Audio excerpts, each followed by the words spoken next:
Bonjour tout le monde. Alors. Bonjour tout le monde.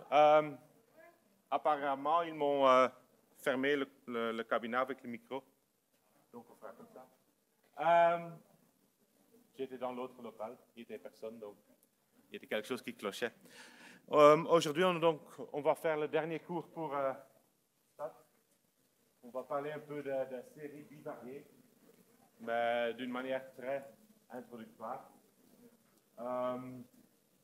Pour l'examen, comme j'ai expliqué au début, l'examen consistera des questions QCM qui se portent sur surtout la théorie, donc la propriété, la définition, et les questions ouvertes qui seront les exercices, qui seront pareils aux exercices que vous avez fait dans la société. Pour le reste, je ne pense pas qu'il y a grand-chose à dire pour le moment pour l'examen. Je vais quand même, pour ce cours-ci et pour maths, mettre des instructions pour l'examen en ligne et je vous fais, ça pour la semaine prochaine, et donc je vous fais un petit mail quand les instructions sont prêtes. Donc aujourd'hui, la série bivariée. Avant, on avait toujours regardé une seule variable à la fois. Donc on avait une variable x avec une observation pour un individu. Ce qu'on va faire maintenant, c'est regarder deux variables simultanément. Donc les deux variables vont être représentées par deux colonnes dans la base de données. Et si je les prends, je vais les...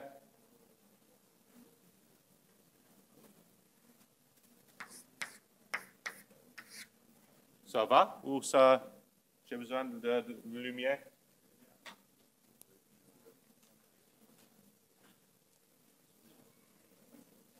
Lumière. Je vais la noter avec x et y. Donc, je ne vais pas commencer x1, y1, x1, x2, car après, j'ai encore les indices pour les personnes, les individus. Et si je vais mettre les ensemble, j'aurai 4 indices au lieu de 2. Donc, je les appelle x et y. Et j'ai des observations pour n personnes.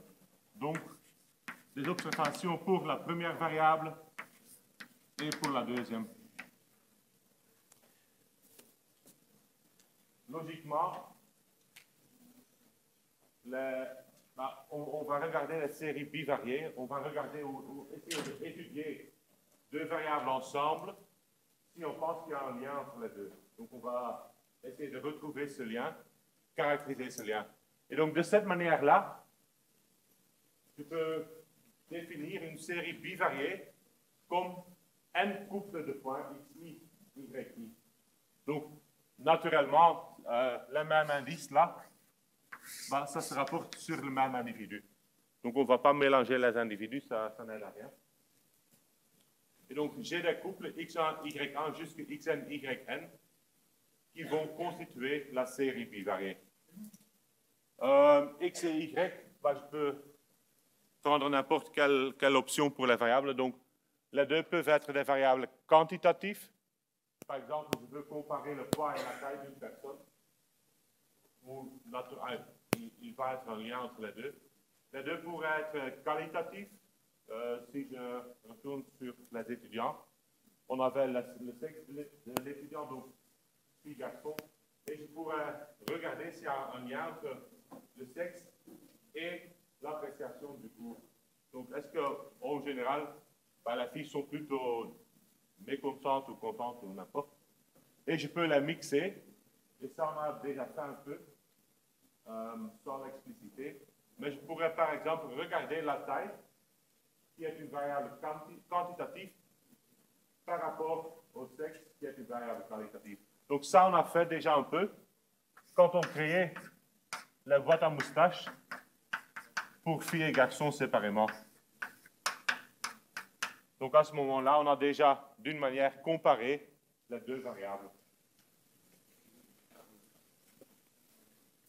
Donc ce qu'on va faire, on va voir comment on peut les représenter par le tableau de contingence.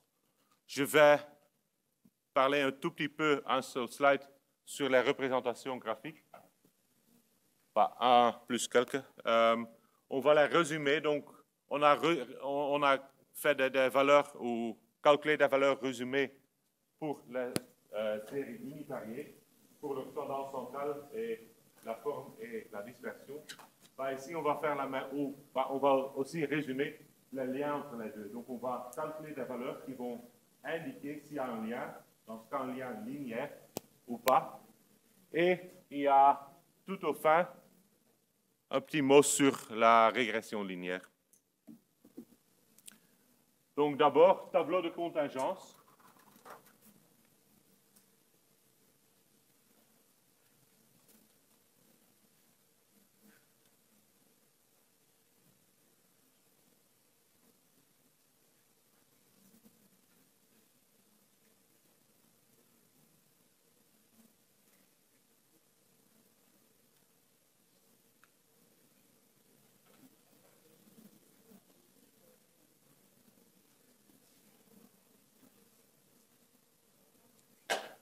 Le tableau de contingence va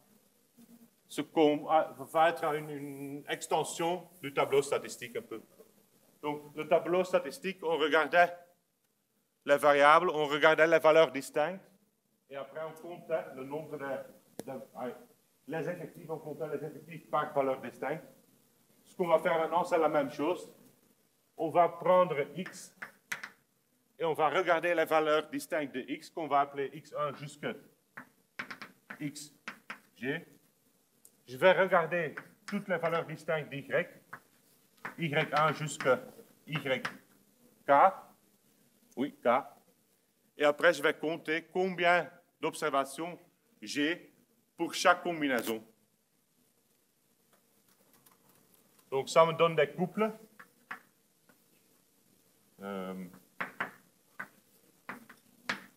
Xg, yk, où G parcourt tous les indices 1 jusqu'à G, K parcourt tous les indices 1 jusqu'à K. Donc, j'ai au total G fois K cellules dans le tableau. Et là, je vais compter combien de personnes, combien d'individus j'ai pour cette combinaison de valeurs distinctes.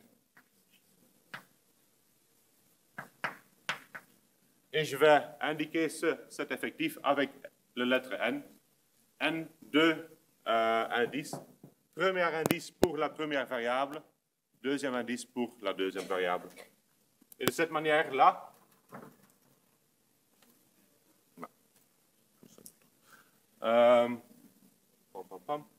donc là, me donne l'effectif par couple.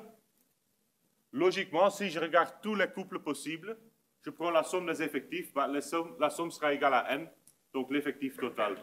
Chaque individu doit se trouver quelque part dans une des valeurs de x et il aura une des valeurs d'y, donc il se trouve toujours il sera toujours associé à une seule couple.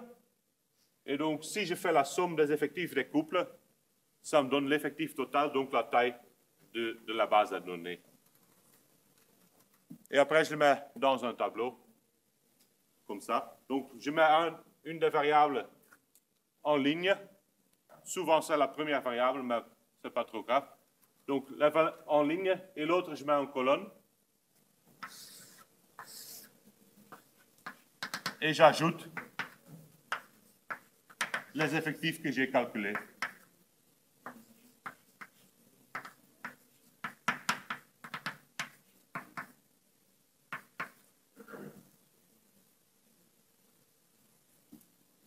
Donc ce tableau, on l'appelle le tableau de contingence.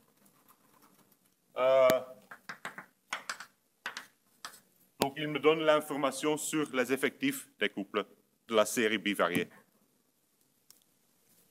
Si je le fais par exemple pour la variable genre, niveau de satisfaction, j'obtiens ce tableau-là.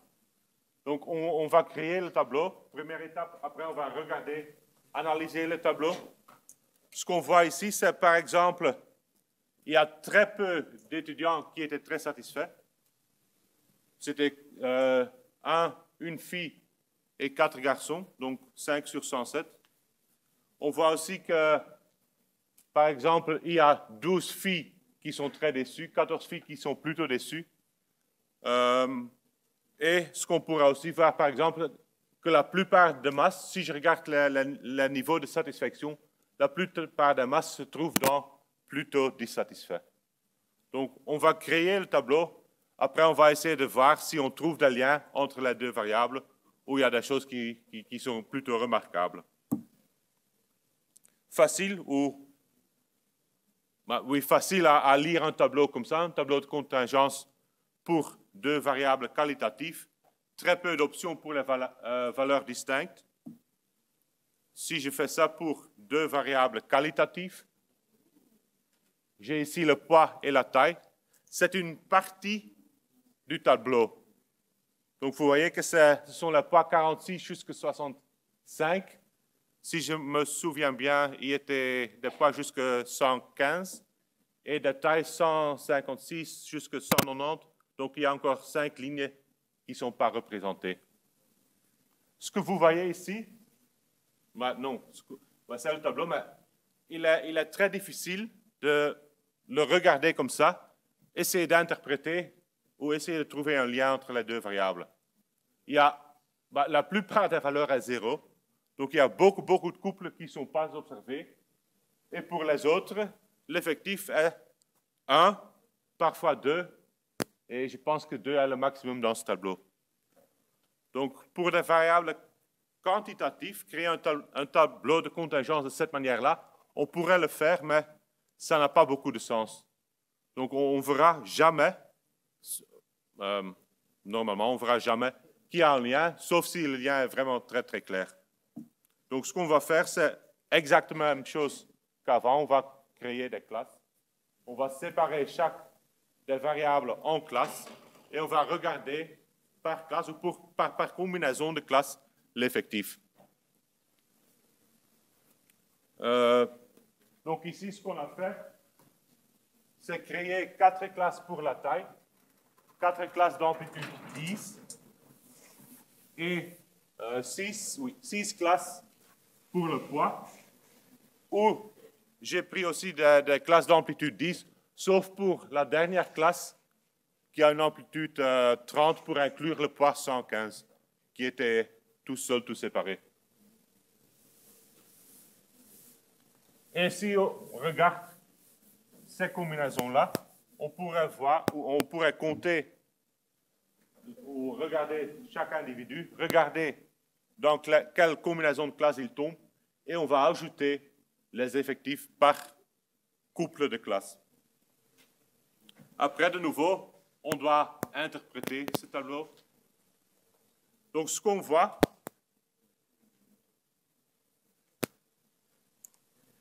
on voit qu'il y a des zones qui sont vides.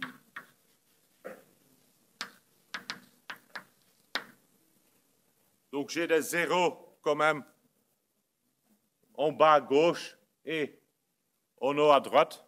Même la dernière colonne, c'est presque tout zéro, sauf le 1. Mais ce qui est surtout intéressant, c'est que ces zones vides correspondent à des zones logiques. Donc là, si je regarde les zones vides, le gauche en bas, ce sont des personnes plutôt grandes avec un poids assez petit. Donc, j'ai aucune personne qui mesure 175 cm ou plus, mais qui a un poids qui est en dessous de 50 kg. Mais c'est ce qu'on expecte aussi. Donc, normalement, si on a une personne ou des personnes plus grandes, on assume, donc on n'assume pas, on suppose que le poids sera aussi plus haut. Et donc là, en bas à gauche, j'ai le poids petit avec des tailles grandes. L'autre, ce sont les poids assez hautes, mais des personnes plutôt petites. Et donc les deux parties-là sont vides. Et je vois que la concentration des masses, ou donc la concentration des effectifs se trouve autour du diagonal.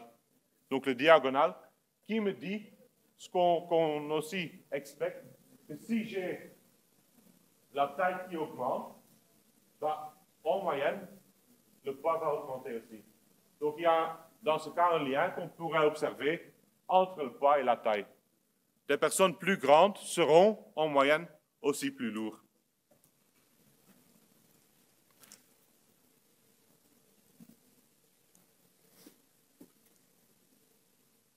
Donc le tableau de contingence, on va aussi compléter.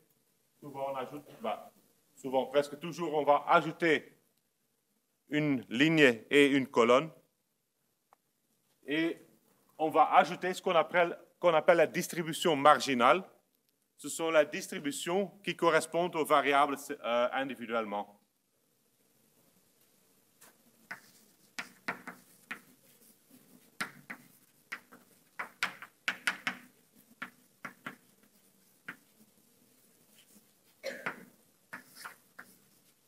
Donc, ce sont la distribution pour X et pour Y.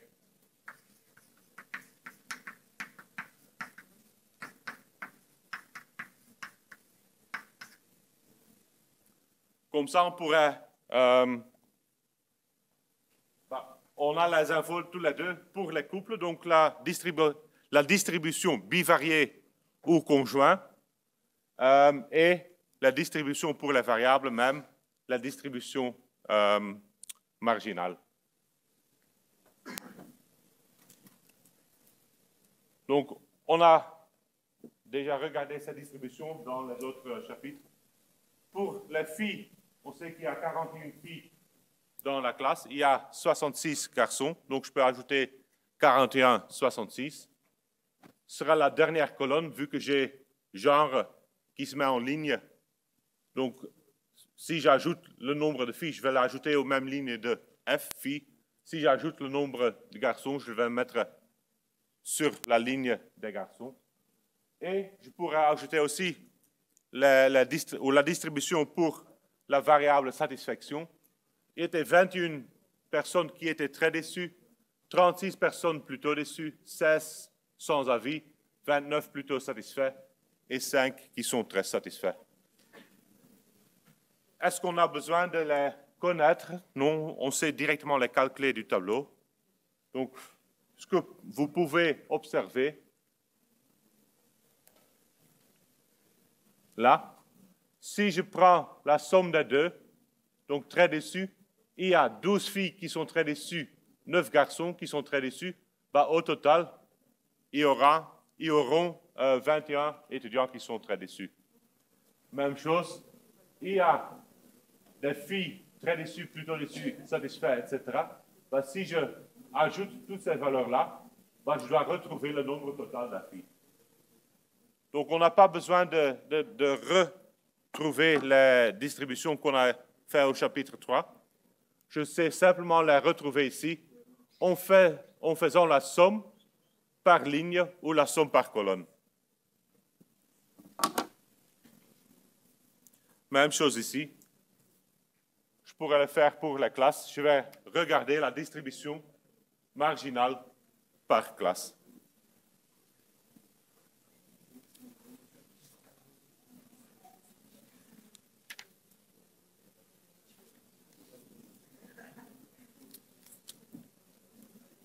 Si je veux le noter,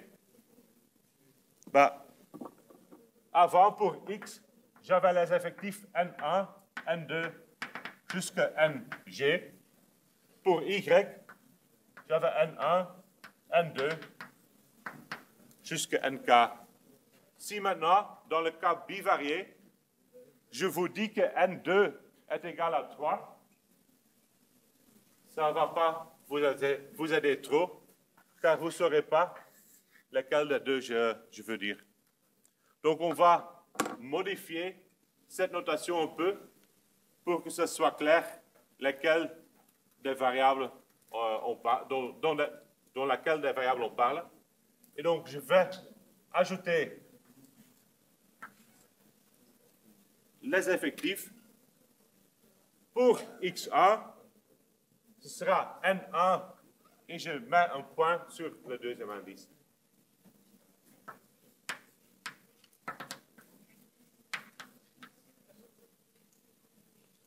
Donc là, ce sera la notation pour les effectifs de X. Pour les effectifs de Y, ce sera la même chose, mais je commence avec le petit point. 1, N2, jusqu'à n.k.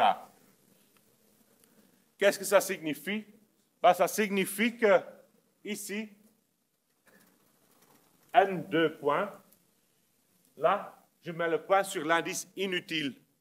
Donc, c'est l'effectif pour laquelle la première variable a la valeur x2, mais la valeur de la deuxième variable, la valeur de y, pourrait être n'importe quelle valeur.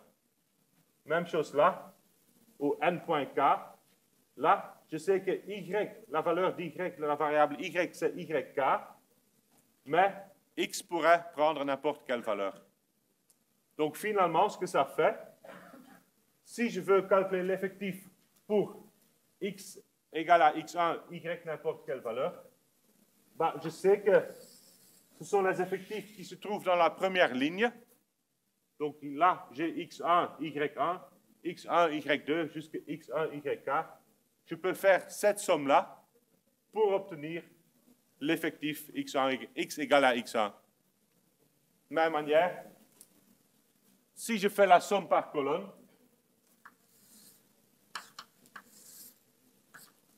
là, je vais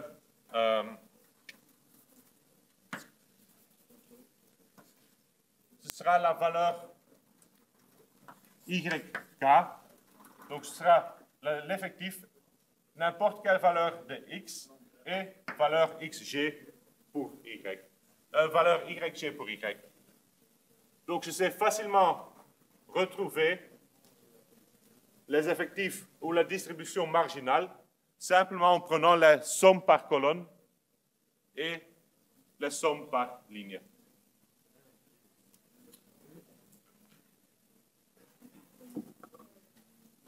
Et si vous avez fait ça d'une manière correcte, ben la somme de toutes ces valeurs doit être égale à n. Même chose, la somme de cette colonne-là doit aussi être égale à n. Donc là, ce sont toutes les valeurs pour la variable, ou les effectifs pour la variable y. Si je fais la somme, je sais que je dois retomber sur n.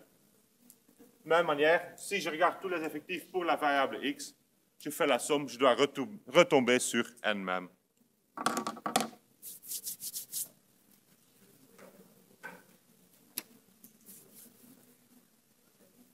Donc là, par définition, donc ng point, c'est la somme de tous les ngk où je vais varier k, donc où je fais varier la variable y, donc je fais la somme k égale à 1 jusqu'à k, je varie y, n.k, c'est l'effectif pour la variable k qui a une valeur yk, donc je prends toutes les nk et je fais varier le premier indice qui correspond aux valeurs de x. Et si je fais après la somme sur les deux,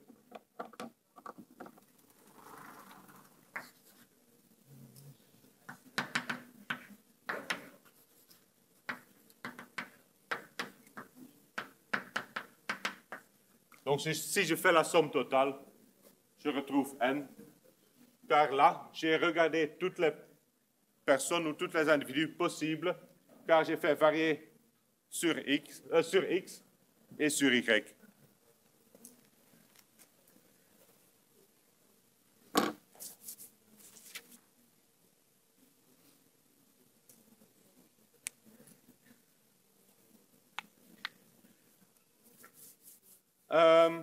Donc, si j'ai les effectifs bivariés ou les effectifs conjoints, je pourrais retrouver la série marginale. Donc, la série bivariée me permet de retrouver la série marginale. Donc, par exemple, là, si j'ai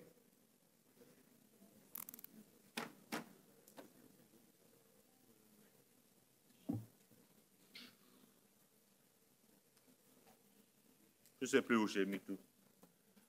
Donc, si là, j'ai à gauche le tableau de contingence, la partie centrale, c'est la série bivariée. Là, je sais donc, j'ai demandé aux étudiants, garçons, filles, donc le sexe, le genre, et est-ce qu'ils font du sport d'une manière régulière, oui ou non, selon une certaine définition de régulièrement. là, on voit qu'il y a 21 filles qui font régulièrement du sport, 20 filles qui ne font pas. Et j'ai 46 garçons qui le font régulièrement et 20 garçons qui ne font pas régulièrement du sport. Si je connais ça, ben je peux retrouver la distribution de sport. Je fais la somme par colonne. Ça me donne qu'il y a 67 étudiants qui font régulièrement du sport. Il y a 40 étudiants qui ne font pas. De même manière, si je fais la somme de la première ligne, je retrouve qu'il y a 41 filles et 66 garçons. Donc, si je connais la série bivariée, je sais récupérer la deux séries univariées, mais l'inverse n'est pas vrai. Donc, à gauche, on pourrait le faire. À droite, j'ai donné les deux séries univariées. Est-ce qu'il est possible de, à ce moment-là, retrouver la série bivariée d'une manière unique? Et la réponse est non. Donc, si je vous demande de créer un tableau qui correspond à ces deux valeurs marginales, ou ces deux colonnes marginales, vous pouvez retrouver des effectifs différents pour les couples.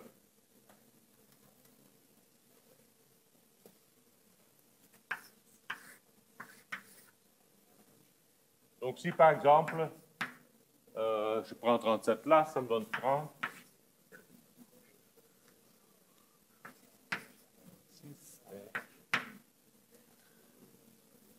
Donc, si j'ai que les deux séries univariées, je pourrais remplir le centre de cette manière. Donc, je pourrais par exemple dire qu'il y a 37 filles qui font du sport, 4 filles qui ne font pas, 30 garçons oui, 36 garçons non. Les totaux, les marginaux, sont encore les mêmes. Donc, la somme est encore 67, 40, 67, 40, 41 ou 41 et 66.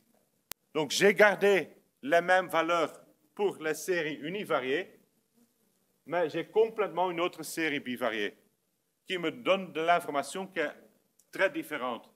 Par exemple, la première, la vraie série, me dit qu'il y a à peu près la moitié des filles qui fait du sport et la moitié pas. Dans cette série-là, j'ai 95% des filles qui font du sport et, disons, 5% à peu près qui ne font pas, ou 10%. Donc, l'information là est toute différente. La seule chose que vous devez faire attention, c'est que la somme reste la même. Donc, la somme des colonnes, la somme des lignes reste les sommes qui sont données, mais on pourrait le remplir d'une manière arbitraire. Donc, j'avais ça. On a naturellement cette option-là. Je pourrais aussi mettre 30 et 37, 11 et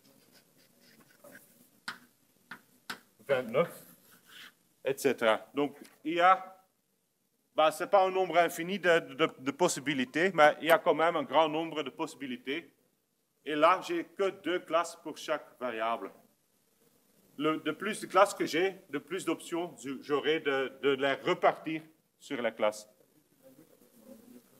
Donc, il est impossible, à partir des variables univariées, de trouver la distribution conjointe.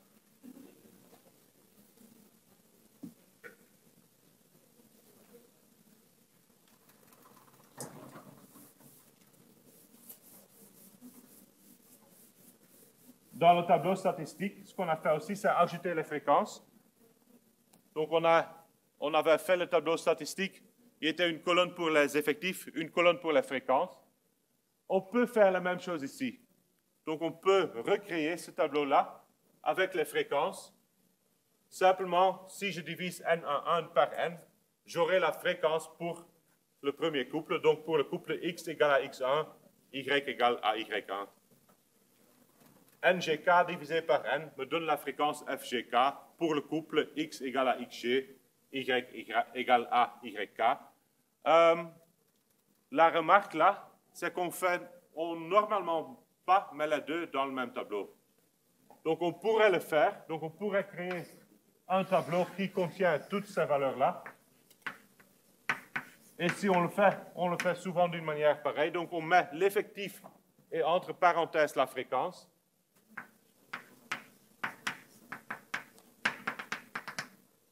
Mais c'est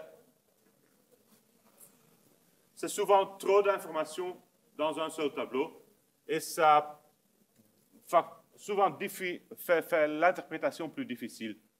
Donc, ce qu'on fait, c'est ou bien on fait le choix entre donner les effectifs et donner les effectifs ou donner les fréquences, ou si vous voulez donner les deux, vous créez deux tableaux et vous insérez les deux tableaux. Un tableau pour les effectifs, un tableau pour les fréquences.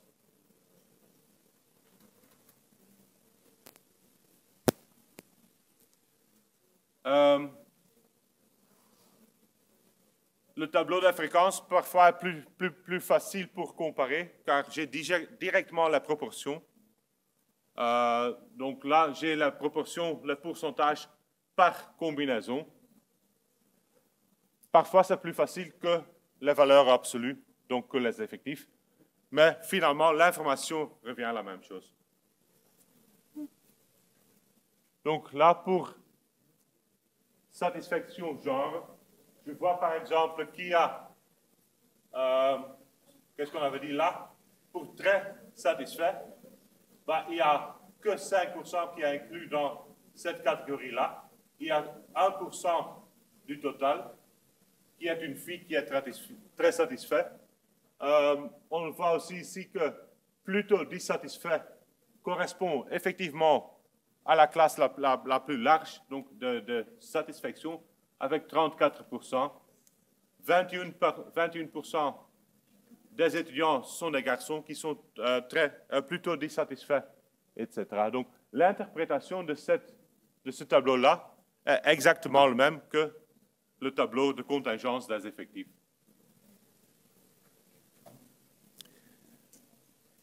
Deuxième remarque sur le tableau. Pour le tableau statistique, on crée ici le tableau statistique complet.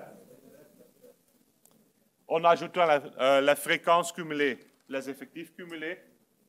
Ben, ici, c'est plutôt difficile, vu que je ne sais pas comment définir les valeurs cumulées. Donc, pour faire des valeurs cumulées, ce qu'on avait fait, on avait trié les observations. Donc, X, on avait trié les valeurs distinctes en ordre croissant, ou XG.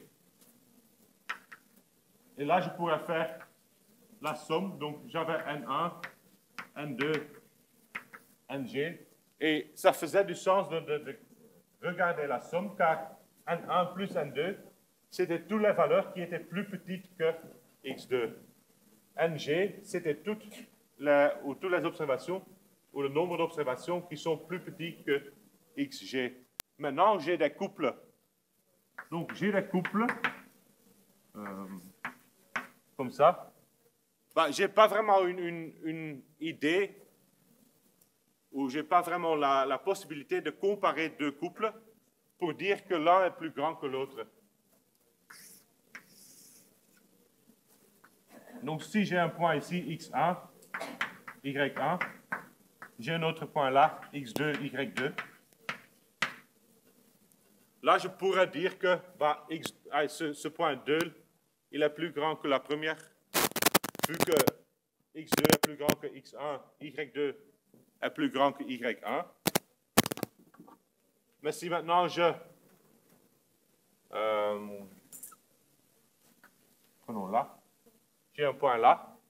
Pour ce point-là, la valeur de x est plus petite que la valeur de x du premier point, mais la valeur d'y est plus grande. Donc, comment se comparent les deux points? Lequel des deux est plus important ou lequel des deux je vais prendre comme premier? Même chose, je pourrais prendre un point là. La valeur de x est plus grande que la valeur d'x là, mais la valeur d'y est plus petite.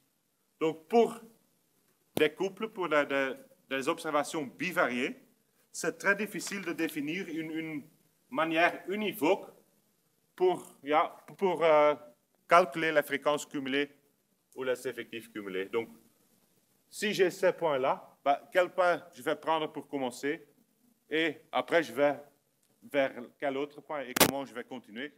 Ça, c'est avec 4 points. Si j'ai 11, 10, 100, 1000 points, ça devient de plus en plus difficile pour les trier d'une manière univoque.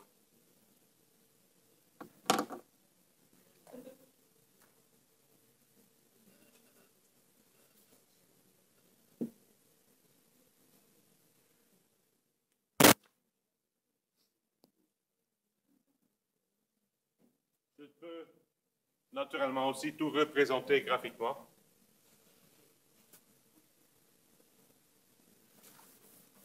Mais si vous voulez le faire à la main, ce n'est pas agréable.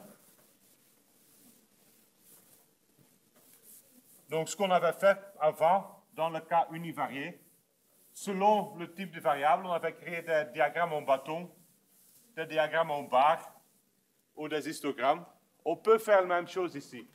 Donc, on pourrait faire la même chose si le type des deux variables est le même. Donc, si j'ai deux variables qualitatives, je pourrais créer un diagramme en barre bivarié. Pour le diagramme en barre, si je le fais d'une manière univariée,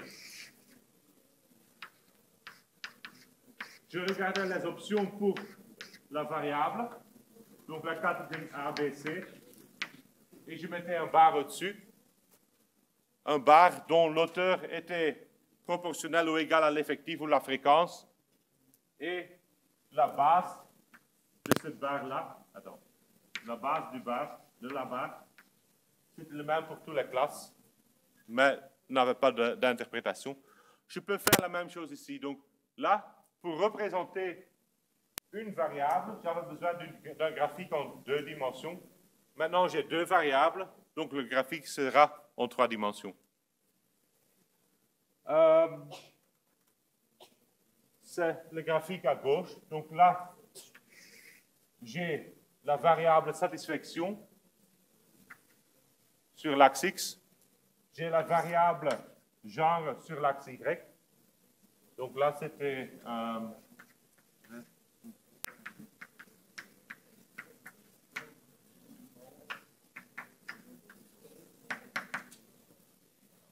et ça me donne les différents couples.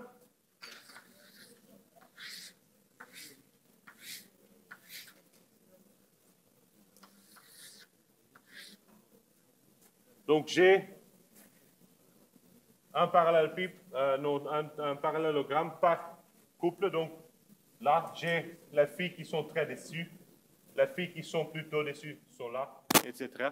Et donc, ce que je vais faire, c'est que je vais mettre dans chaque des cases une barre dont l'auteur est de nouveau égal à l'effectif. C'est ce qu'on voit à gauche, là. Donc, une représentation en 3 dimensions pour 2 variables qualitatives.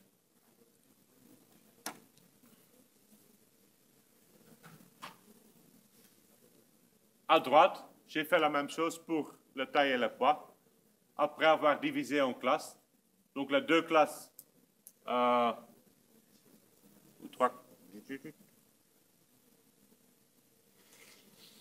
oui, donc c'est le poids sur l'axe X, la taille sur l'axe Y, mais pas tout. Et donc, 1, 2, 3, oui, la dernière n'est pas là. Et après, on fait la même chose pour l'histogramme. Dans le cas univarié, on avait dit que l'aire de tout l'histogramme devrait être égal à 1 pour faire une comparaison entre 2 choses. Ici, on doit imposer la même condition, mais ce sera la volume. Donc, la volume de l'histogramme doit être égal à 1. Et vous mettez des barres au-dessus, des barres qui vont être liées l'un à côté de l'autre. Mais comme vous voyez, le faire d'une manière manuelle, c'est difficile. Et l'interprétation n'est pas toujours facile non plus, car il y a des barres qui sont cachées derrière d'autres barres. Donc, Si vous voulez créer un graphique pareil, bah, ce serait mieux si vous savez faire dans un logiciel qui vous permet de tourner ce graphique et donc qui vous permet de regarder cet histogramme de tous les côtés pour voir s'il n'y a pas de barres qui sont cachées derrière d'autres barres ou pas.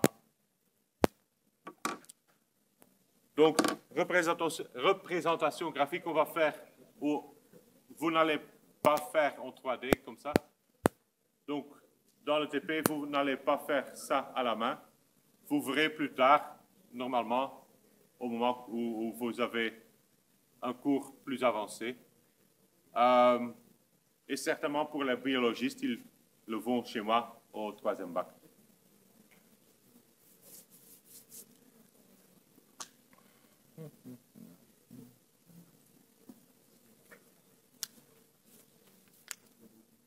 Par contre, ce qu'on va faire, c'est le diagramme de dispersion ou un nuage de points.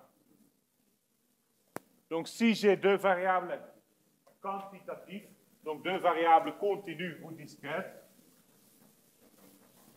je peux représenter les points qui correspondent aux observations.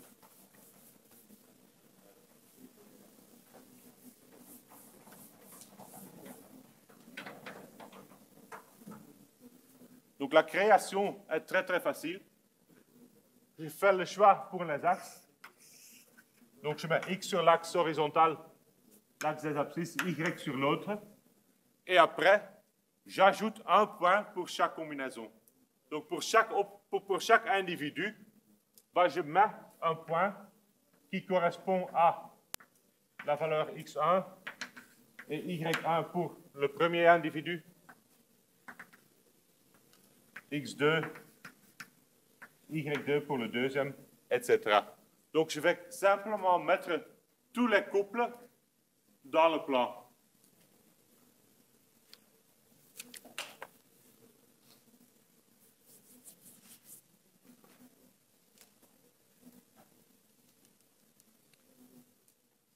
Pourquoi je fais ça pour des variables quantitatives, pas qualitatives? Pour qualitatif, il suffit de regarder le tableau de contingence.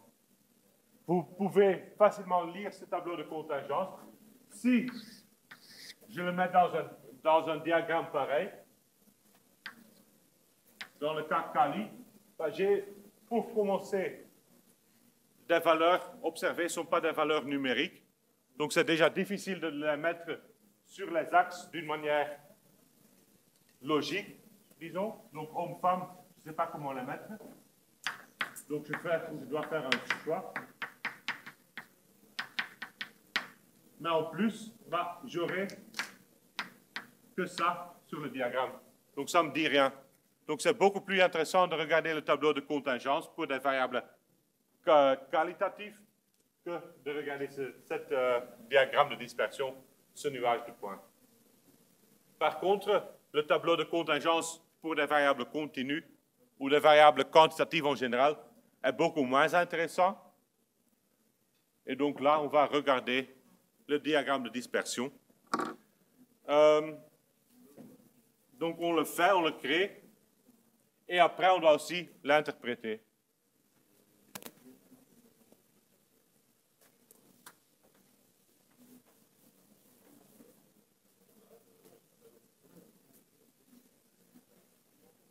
Donc pour l'interprétation de nouveau, on regarde la localisation des points. Ce qu'on voit, c'est là, il y a une zone vide. Donc la taille plus petite, il n'y a aucune observation qui correspond à des pas plutôt lourds. L'autre côté, là, il y a une zone qui est presque vide, donc très peu peuplée. Qui correspond à la plus grande personne, mais avec un poids assez léger. Donc, des personnes minces, mais longues. Et en plus, on voit qu'il y a une tendance croissante, il paraît, et cette tendance a l'air d'être linéaire. Donc, il y a une idée de linéarité dans les points, et je vois qu'en général, si la taille augmente, le poids va aussi augmenter. Donc, une tendance linéaire et croissante.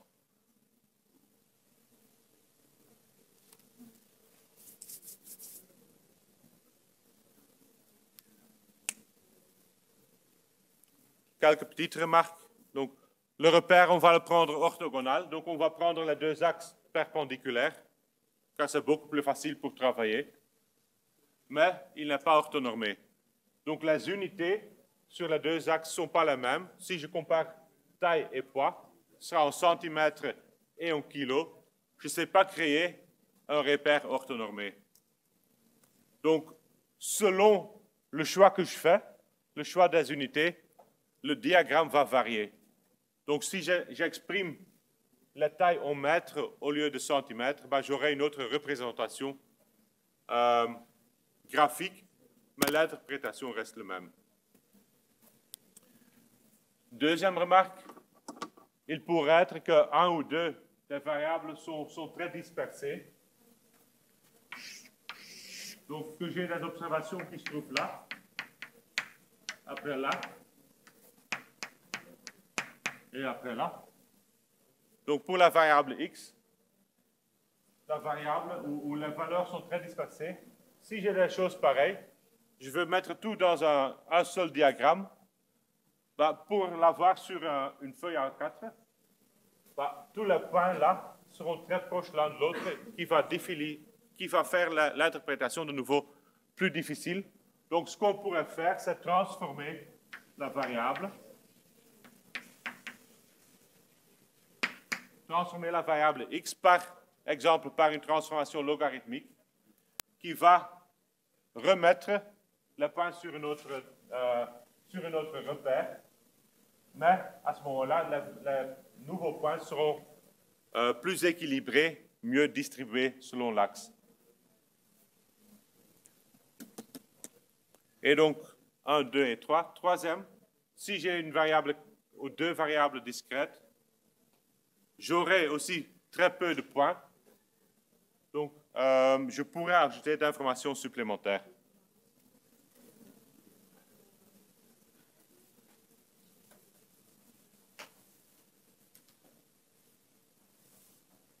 Donc, si j'ai deux variables discrètes, avec un nombre assez limité de valeurs possibles, par exemple le nombre d'enfants et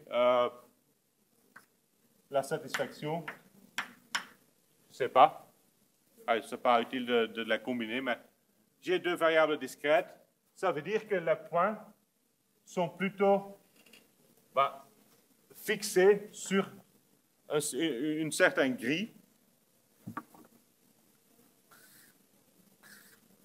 des valeurs possibles.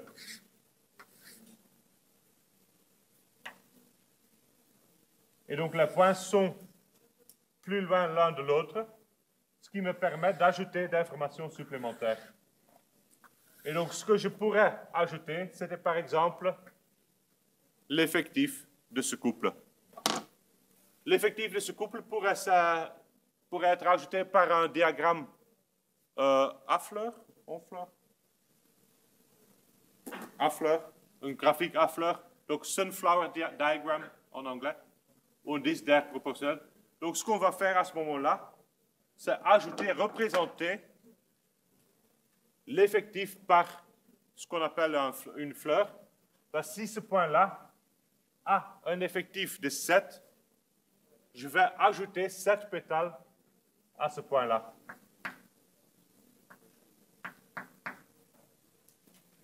Si ce point-là a un effectif de 4, ben, je vais ajouter 4 pétales. Effectif de 2, etc. Mais donc, ça, c'est que possible pour des variables quantitatives discrètes, pas pour les variables continues. En tout cas, il y a trop pour ajouter cette information. Et en plus, pour des variables continues, ben, l'effectif sera, s'il y a un point, l'effectif est égal à 1 ou 2. Donc, il n'y a pas beaucoup d'informations que je gagne en mettant l'effectif.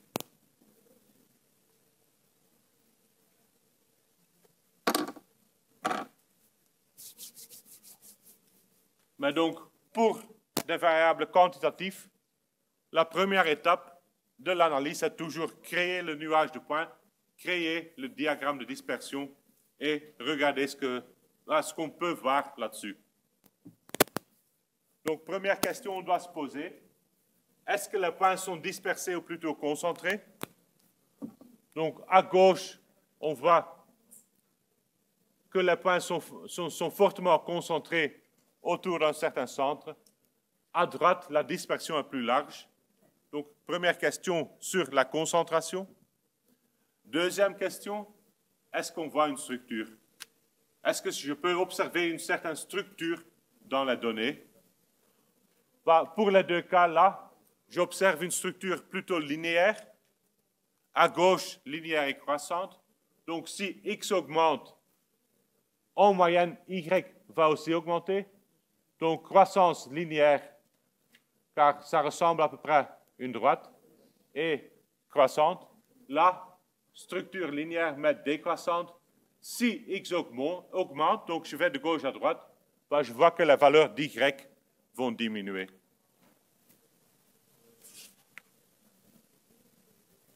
Parfois, on observe aussi des structures plus compliquées. Donc, à droite, là, on voit qu'il y a une structure plutôt quadratique. Donc, Y sera proportionnel de X au carré. Donc, je ne sais pas exactement ce qu'est l'équation, mais je vois que quand même, il y a une structure quadratique. À gauche, je ne trouve pas vraiment une structure. Là, si je prends une valeur de X, la valeur d'Y pourrait être n'importe quoi. Je ne sais pas vous donner une estimation à partir de X. Donc, pour des variables, pour des variables bivariées, des séries bivariées, si j'observe une structure, ça veut dire que quand je vous donne une valeur de X, c'est possible d'avoir une estimation, pas nécessairement très exacte, mais au moins une idée de la variable d'Y.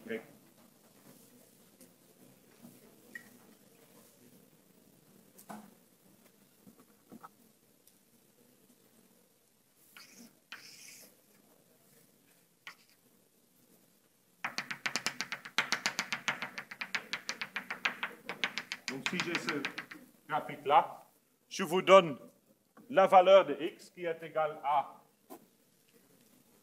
5.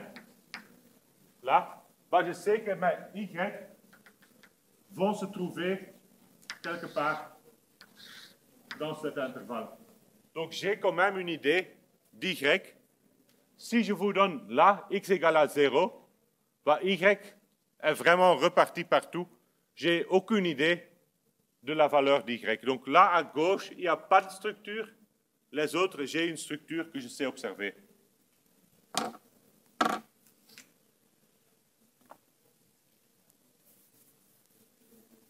Et la troisième question à poser, est-ce que je vois des observations atypiques?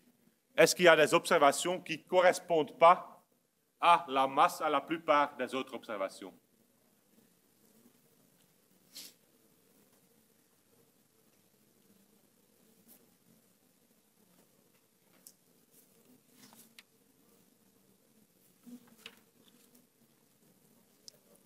Et donc là, j'ai repris les deux exemples. J'ai ajouté quelques points qui sont atypiques, qui sont un peu bizarres, mais qui ne sont pas impossibles.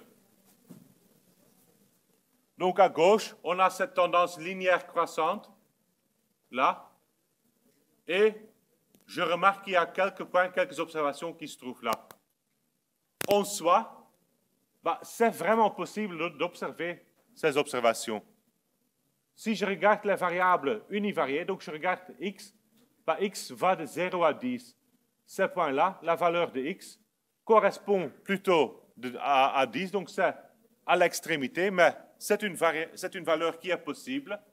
De même manière, Y va de 0 à 10 aussi. Pour cette observation-là, Y est autour de 0. Donc si je regarde ces valeurs, ces observations d'une manière univariée, ils ne sont pas du tout bizarres. Les valeurs de X tombent dans l'étendue des valeurs d'X et aussi pour y, la valeur d'y de ces observations-là, bah, ça tombe dans les valeurs normales. Donc, si je regarde x ou si je regarde y, il n'y a rien qui cloche, il n'y a rien de spécial. Par contre, si je regarde les couples, donc si je regarde ces observations en bivarié, ben là, il y a quelque chose qui est clairement différent de la reste, car ces observations-là, ils suivent cette tendance linéaire croissante, mais les observations-là, ben, ils ne tombent vraiment pas sur la ligne, ils ne sont même pas proches. De même manière, ici, on a quelques observations qui se trouvent là au milieu. Si je regarde les valeurs de x, ils sont autour de 5, qui est vraiment au centre des valeurs d'x. Si je regarde les valeurs d'y, ils seront autour de, disons, 17 ou quelque chose. Bah, c'est une valeur normale, car y va de 0 à 25. C'est plutôt haut, donc il est sur la droite de l'intervalle des valeurs possibles, mais ce sont quand même des valeurs qui sont possibles. Donc, de nouveau, si je regarde ces observations d'une manière univariée en x ou en y, il n'y a rien de spécial, mais la combinaison fait que ce sont des points qui sont atypiques, qui sont un peu bizarres vis-à-vis des autres points qui suivent une certaine structure, dans ce cas une structure quadratique. Donc, première étape, regardez le diagramme de dispersion. Est-ce que les points sont fortement concentrés ou pas? Est-ce que je vois une structure, oui ou non? Et quel type de structure?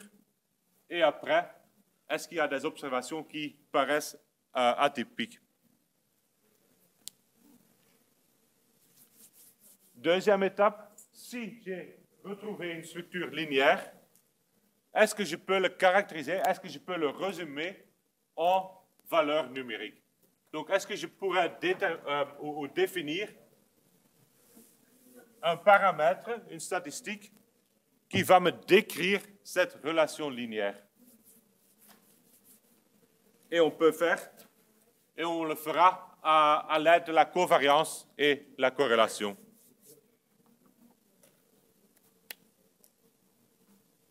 Donc, la covariance, il est défini comme ça. Donc, je prends le produit des écarts des x, donc les écarts vis-à-vis la moyenne de x. Je fais le produit avec y moins, ou donc l'écart yi est la moyenne. Et après, je fais la moyenne de tous ces produits.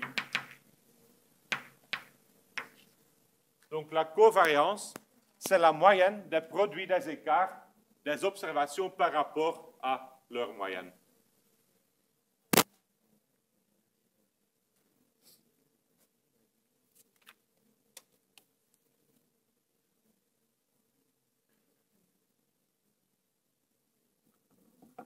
Donc, si j'ai toutes les observations, je fais de cette manière-là. Si mes observations, j'ai le tableau de contingence, donc j'ai les observations ou les valeurs distinctes et les effectifs par couple, ben à ce moment-là, je sais que dans cette somme-là, le x11,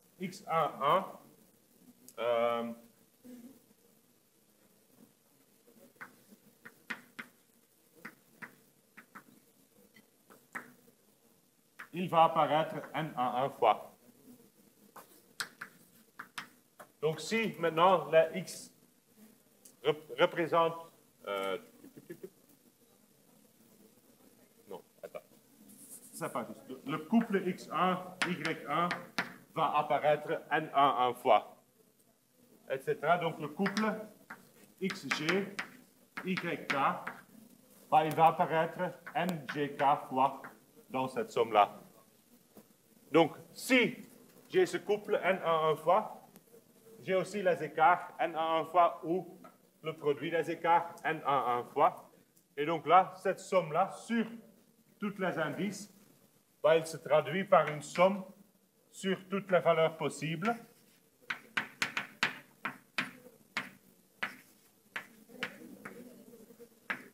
où je prends les effectifs bivariés fois les écarts.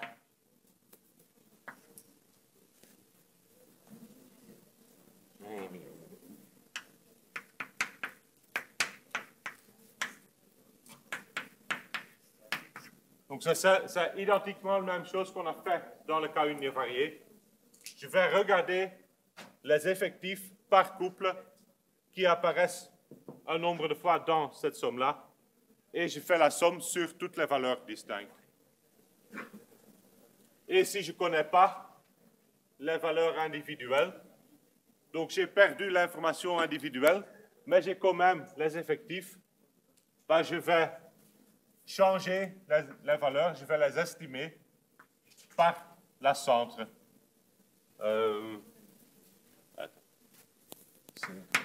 X. Donc, au lieu de la valeur même, je vais prendre la centre de cette classe des observations et je vais faire la différence avec la moyenne. Naturellement, là, ce n'est pas une valeur exacte pour la covariance, ce sera une approximation. C'est la même chose qu'on a fait dans le chapitre 3.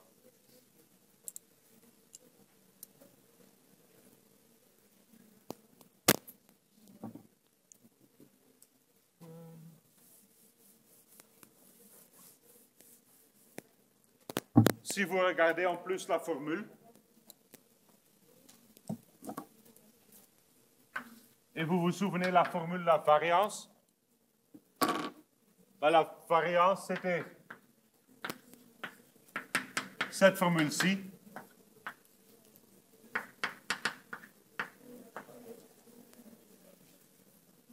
Ben là, c'est la même formule, mais j'ai pris x moins x bar fois x moins x bar. Donc là, c'est la variance pour x. C'est la covariance entre x et y. Je vois donc que la covariance entre x et soi-même, c'est exactement la variance de x. Donc on ne va jamais calculer la covariance d'une variable avec soi-même, car on connaît déjà la variance de la variable.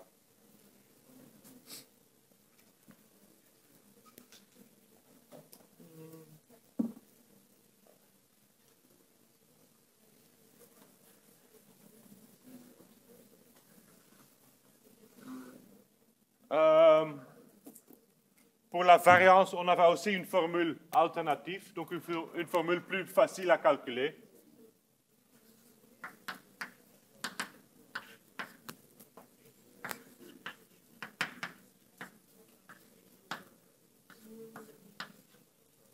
Donc c'était la moyenne des valeurs au carré, moins la moyenne au carré. Donc je prends la somme de xi au carré, je divise par n, je soustrais la valeur moyenne au carré. Ben, il y a une formule pareille pour la covariance.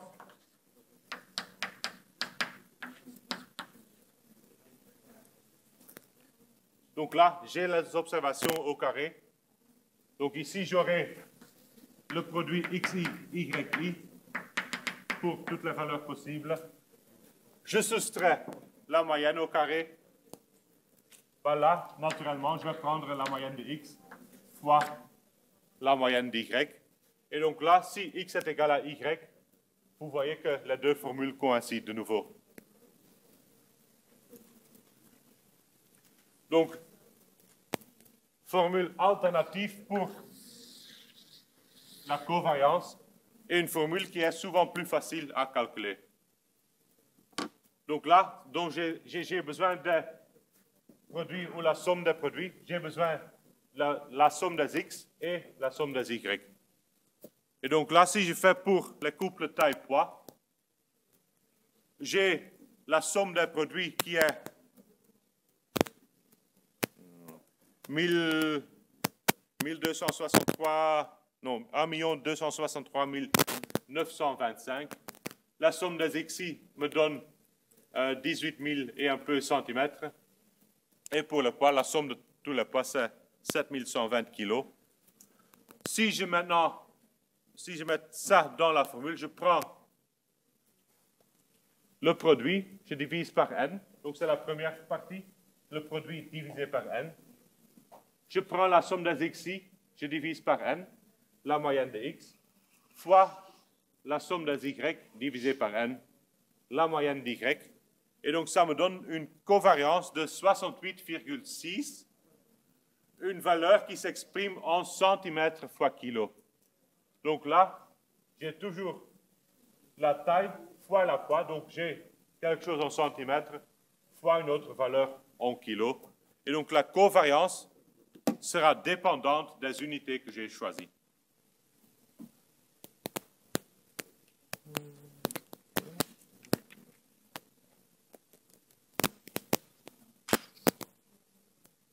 Comment on peut maintenant interpréter la covariance? On va d'abord regarder le signe.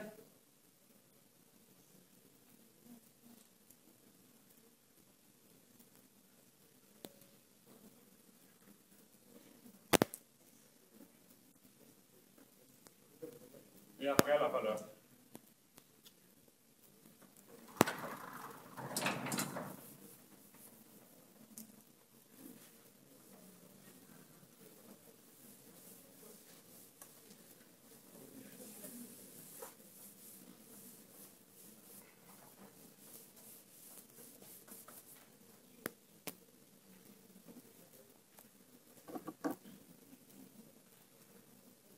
Donc, je prends la graphique taille-poids et les observations.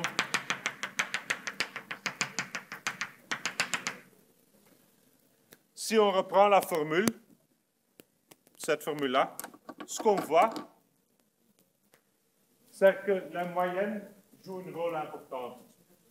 Donc, je vais utiliser la moyenne pour diviser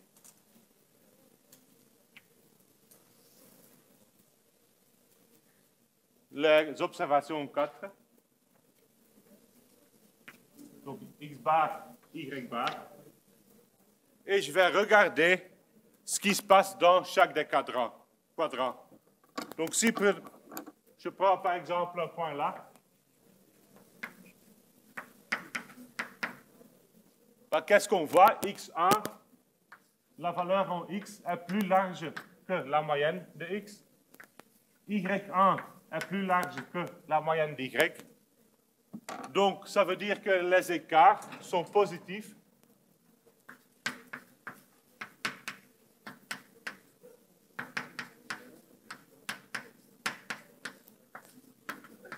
Et donc aussi que le produit des deux est positif.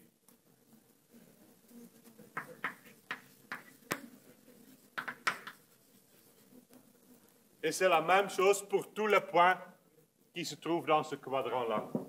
Donc là, pour cette partie-là, la contribution à la somme sera positive. Si je prends un point ici, ben là, j'ai que x2 est plus large que la moyenne de x, mais y2 est plus petite que la moyenne d'y. Donc l'écart pour x sera positif, mais l'écart de y sera négatif. Et donc le produit est négatif. Produit est négatif, c'est la même chose pour chaque observation dans ce quadrant-là. Et donc là, si je regarde le point qui se trouve là, ben, la contribution à la somme sera toujours négative.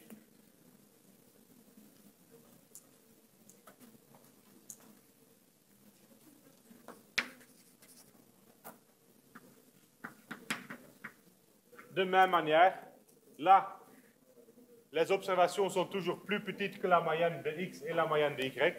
Donc j'ai des écarts négatifs. Ben, négatif fois négatif, ça me donne une contribution positive.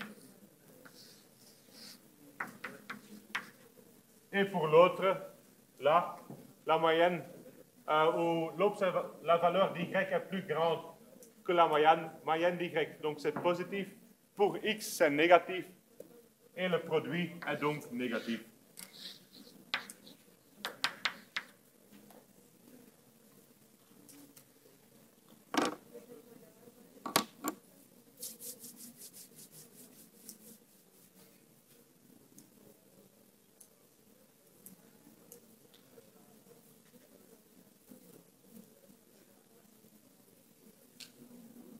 Donc, ce qu'on voit, c'est que la covariance, c'est la moyenne de somme des contributions positives et des contributions qui sont négatives. Et donc, le signe va être déterminé par le nombre de contributions qui sont positives et le nombre de contributions qui sont négatives.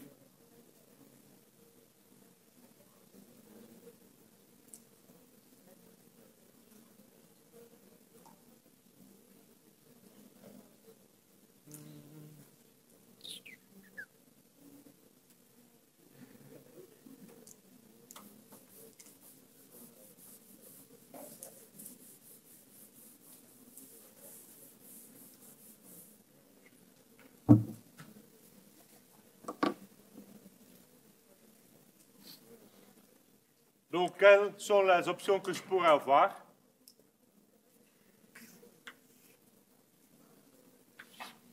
Donc, ce sont les moyennes de nouveau, de même manière. Si j'ai une graphique qui est pareille, ben, je vois qu'il y a beaucoup plus de contributions qui sont positives que des contributions négatives. Donc là, c'est la partie positive. Et il y a très peu qui est négatif. Donc là, les contributions positives vont gagner.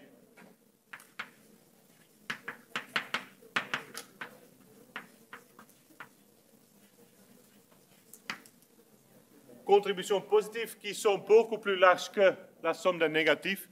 Donc, le signe de la covariance sera positif.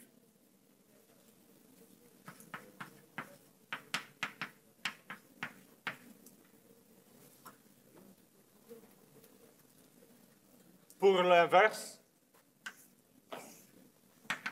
j'ai des points qui sont plutôt distribués de cette manière-là. J'ai de nouveau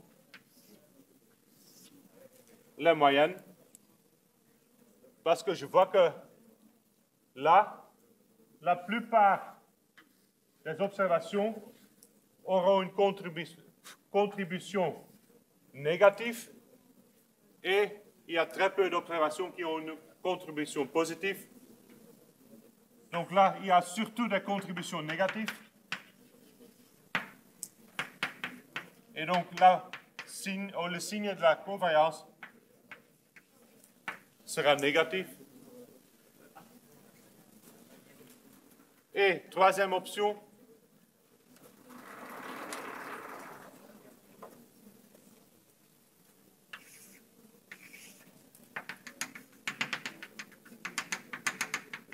si j'ai quelque chose comme ça, bah, on voit que la contribution négative et positive, ils vont se compenser. Donc, il y a presque la même contribution en valeur positive qu'en négative. Et donc, la covariance sera égale à 0 ou proche de 0. Donc, qu'est-ce qu'on voit? Si la covariance est 0 ou très petite, il n'y a pas vraiment une structure linéaire. On ne sait pas voir une structure. Si la covariance est positive, je vois une structure qui augmente, une structure linéaire croissante. Si elle est négative, j'ai une structure linéaire décroissante. Donc, faites attention, on a vraiment regardé que les structures linéaires. Donc, la covariance, le signe de la covariance me dit quelque chose sur la croissance ou décroissance linéaire des couples.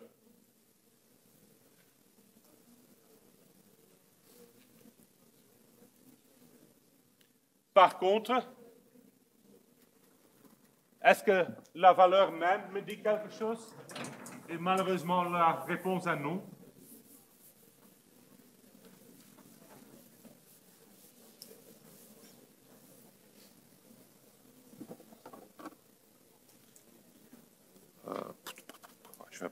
Je ne vais pas refaire.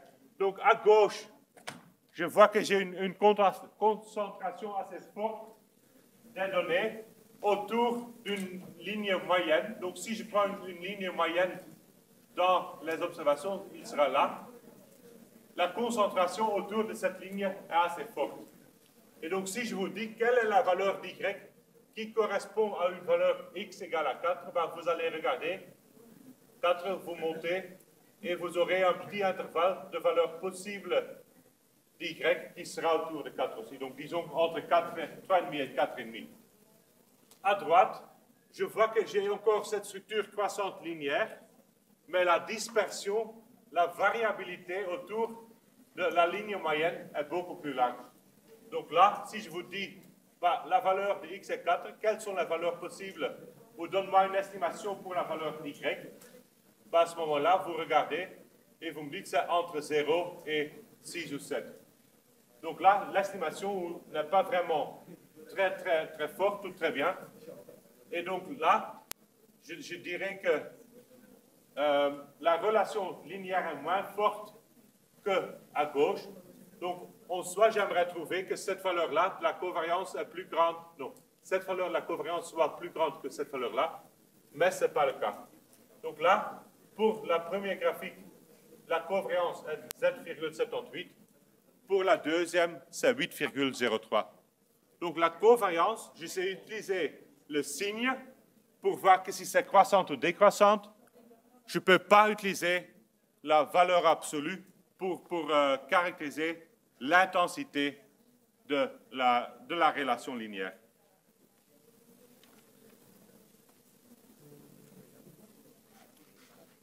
La raison pour ça, c'est que la covariance va dépendre de l'unité. Donc là, si j'ai SXY égale 7,78 cm/kg, donc j'ai pris les observations taille en centimètres, poids en kilo, j'ai cette corrélation-là. Ben, si j'exprime la taille pas en centimètres, mais en mètres, la relation ne va pas changer. La relation entre les deux variables ne va pas changer, mais les valeurs vont changer. Donc là, je sais, pour exprimer en mètres, ben, je dois diviser la valeur en centimètres par 100. Ben, naturellement, la nouvelle covariance sera aussi divisée par 100. Et donc, pour une même intensité, un même lien entre les deux variables, il y a un facteur 100 de différence entre la covariance. Et donc, on doit définir un autre paramètre pour parler de l'intensité. Ce sera la corrélation. Et pour la corrélation, pour la définition de la corrélation, on utilise une borne sur la covariance. Donc, il est possible mathématiquement de démontrer que la valeur absolue de la covariance est toujours plus petit ou égal que le produit des écarts types.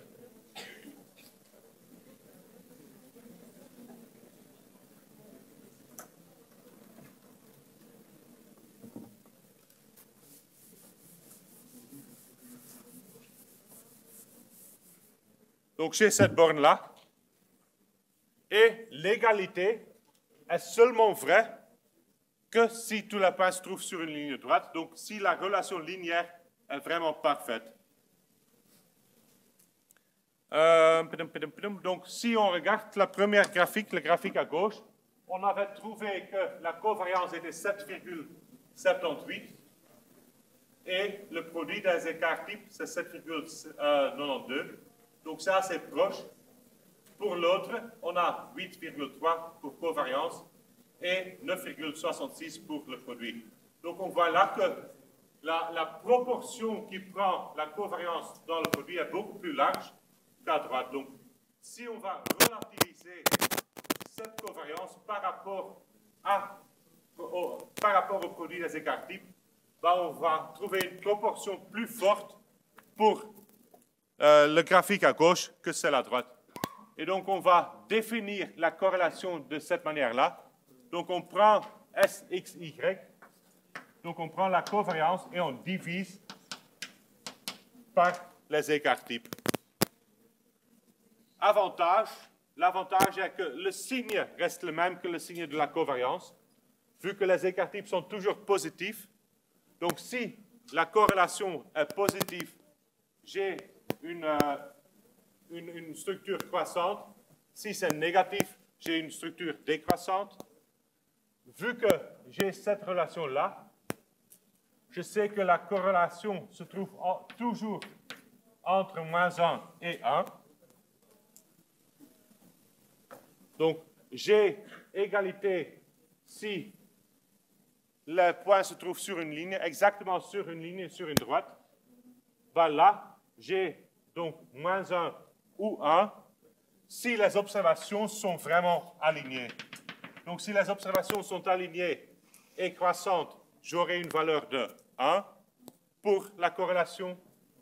Si les observations sont alignées décroissantes, la valeur sera -1. Si la corrélation est autour de 0, ben, ça veut dire qu'il n'y a pas de structure visible, pas de structure linéaire visible. Et en plus, ben, ça s'exprime en centimètres fois kilo, s'exprime en centimètres, s'exprime en kilos. Donc, j'annule toutes les unités. La corrélation est une valeur sans unité, et donc je peux facilement l'utiliser pour comparer des corrélations l'un à l'autre.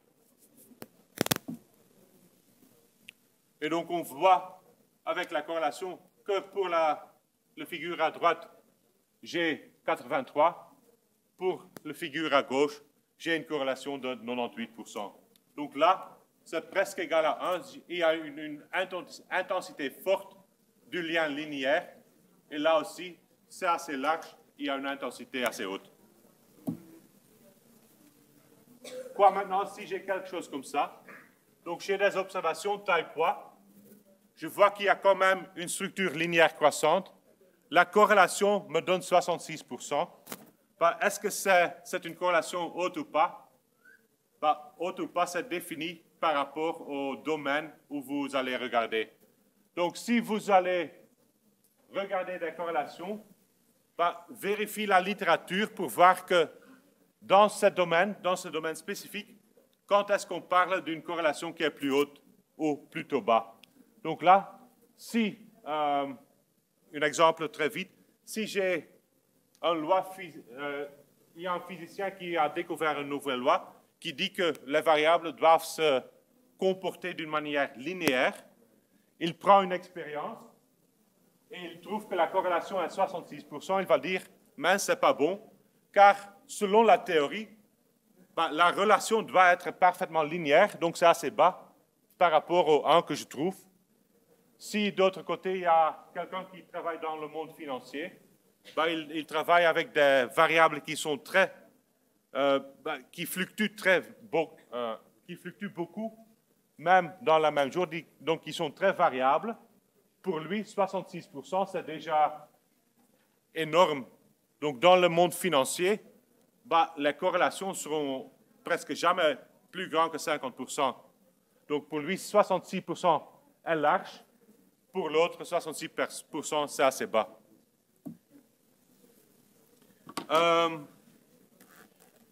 C'est ça? Oui, presque.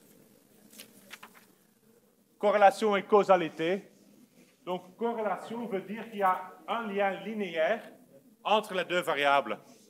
Ça ne veut pas dire qu'un des variables implique l'autre. Donc, causalité veut dire que A implique B ou B implique A. Corrélation n'a pas ce pouvoir. Et un exemple assez connu, c'est celle-là.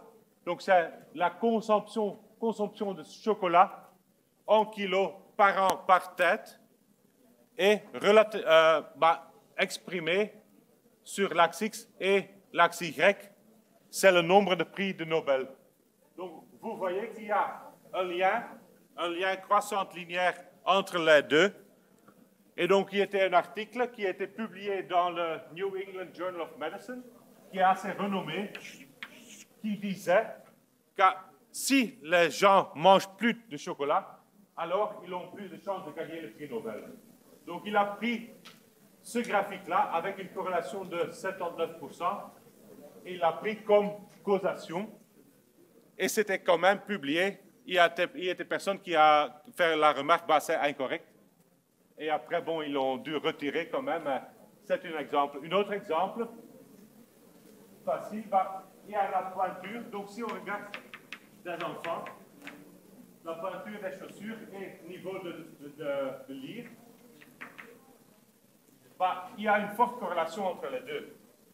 Pour les enfants, si leur pointure augmente, la lecture ou le niveau de lire va aussi augmenter. Si le niveau de lire augmente, leur pointure va augmenter. Mais il n'y a pas de causalité. Ce n'est pas car leur pied devient plus grand qu'ils sachent mieux lire. Il y a une autre variable qui influence les deux. Donc, c'est l'âge de l'enfant. Si il devient plus vieux, bah, ses pieds poussent et donc sa pointure augmente. S'il devient plus vieux, bah, normalement, il sait lire mieux et donc le niveau de lecture va augmenter. Donc là, il n'y a pas une causation entre les deux, mais c'est une autre variable qui va faire que les deux sont corrélés.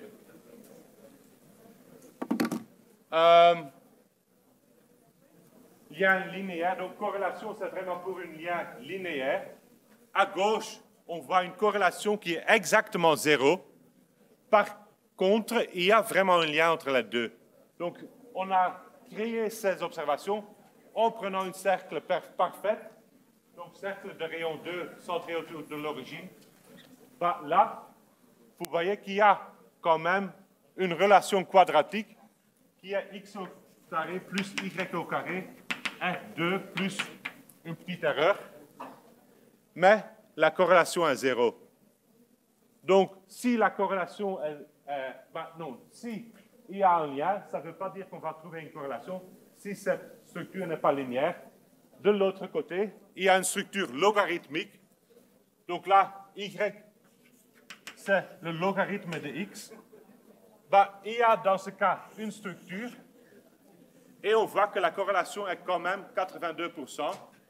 Bah, la structure, il n'est pas exactement linéaire, mais il se rapproche partiellement d'une ligne. Mais donc, une corrélation qui est haute n'implique pas non plus que le lien est linéaire.